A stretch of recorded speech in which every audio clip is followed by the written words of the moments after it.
I find rest in my daily routine.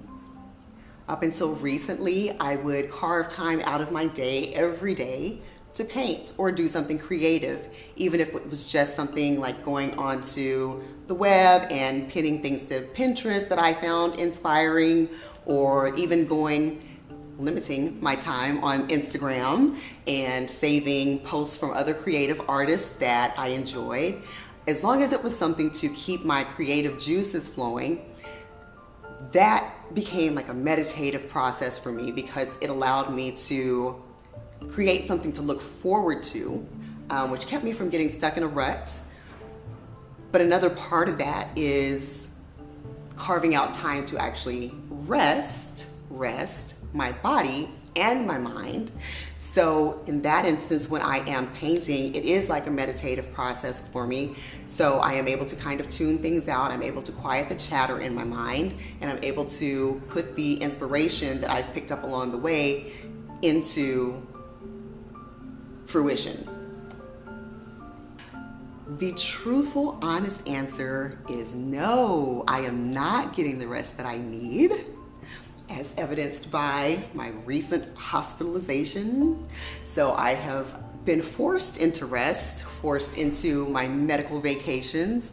So I am just coming home from that, and my body is so tired and exhausted because people have an idea that going to the hospital means that you're just in bed all day. And even though you are in bed, people are coming in around the clock. The nurses come in every so many hours, the labs come, the doctors come, the nurses come.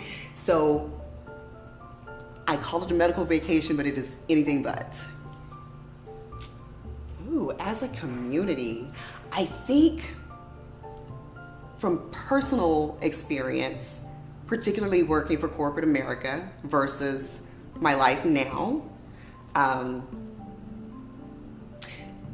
the concept of busyness being equated with productivity.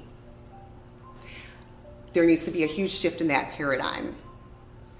I remember when I was first diagnosed, in the process of being diagnosed, I was working as an art director, and the hours, I was salaried, so when you're on call, you're on call. And I remember at one point in time, I had lymph nodes that were swollen in my neck.